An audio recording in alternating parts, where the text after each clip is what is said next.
Let's bring into the conversation, before we take your calls, Andrew Fisher.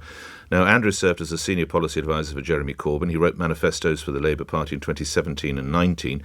He's a columnist with the I paper, joining me now. OK, there's there's many ways to cut it, but I'd like to, if we can, cut it in two ways. One is that we've seen swift and decisive action from Sir Keir Starmer. The other could be, why on earth did she ever get the gig in the first place? Which line should we pursue, Andrew, and why? Good morning. I think neither. I think he was right to appoint her. He knew in advance about these convictions. So if they were OK back in 2020 and 2021, and indeed in 2024 when he actually appointed her into cabinet, then they're fine now. And he should have defended her in the press. Unless, of course, there is more to come out to this story and that's why she's gone. And we don't know that. And it'd be wrong to speculate. But given previous occasions when ministers have resigned, it's quite possible.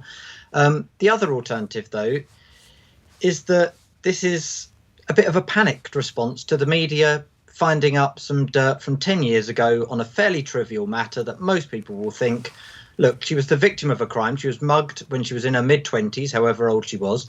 She miscommunicated what was in her bag or found out later that something she said was in her bag wasn't. And I don't know about the I, but if I had a conviction of fraud, I think certainly LBC could look at their terms of reference as regards my contract, and yet this woman will continue to enjoy her salary as an MP and obviously steps down from a key role. A lot of my listeners, a lot of your readers think, well, it wouldn't be like that for us in our employment, Andrew. I think it would for a lot of people. I don't think many people would be sacked if they had...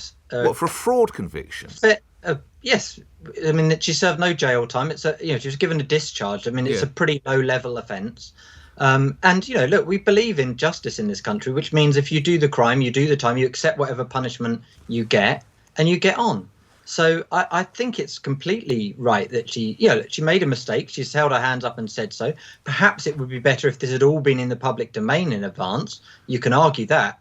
But what Keir Starmer's lost is a really effective cabinet minister here who had steered through already legislation on renationalising the railways, pressing ahead on powers to re-regulate the buses in the rest of the country so that the rest of the country can enjoy the sort of bus services we have in London and increasingly in Manchester and Liverpool. Bit clumsy on P&O though, Andrew, last year, wasn't she? She was absolutely right, I think, to call them what they are, which is a rogue employer. They sacked 800 people on the spot and replaced them with cheaper labour. That's a terrible way to behave, and I think you'd be calling that out if LBC did it to you, Nick. Well, yeah, but if you're on the verge, or the eve of an investment meeting, is that the time? I'm not saying those comments are to is that the correct moment to make those comments?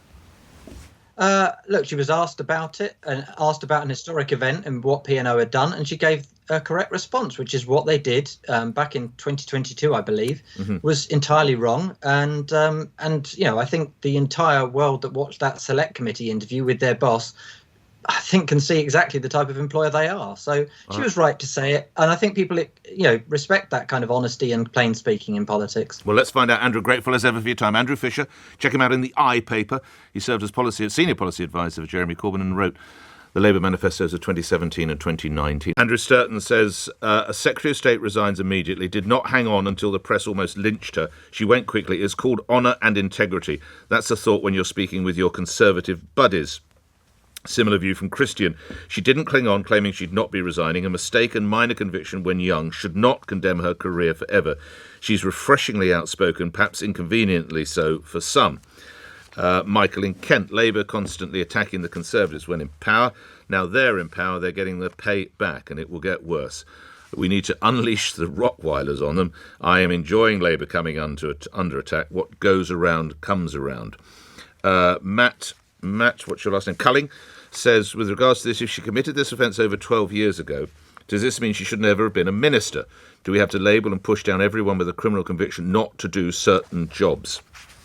And lastly, on that subject, Craig says, so a convicted fraudster can remain an MP and keep their salary. How does that work? Question mark. Just a couple of the first emails on the top of the pile. Graham in Bushy, as Keir Starmer knew about Louise Haigh's conviction before appointing her in the shadow cabinet, was he also aware of the false claims in Rachel Reeves' CV and LinkedIn profile before appointing her to the shadow cabinet? And excuse me, dear oh dear. Tony in Liverpool, why did the former DPP allow Louise Haigh to be appointed to the cabinet, knowing of the fraud conviction? Well, that is a question, of course, only he can answer. It's also worth pointing out, as I said earlier, I was discussing with Natasha Clark, our political editor, she's a very colourful past, this young woman. She was a special constable between the years 2009 and 2011. That was prior to becoming a Sheffield MP, and it was, of course, prior to the incident where she was robbed in London in 2013, which then led to the confusion over the whereabouts of her then mobile phone.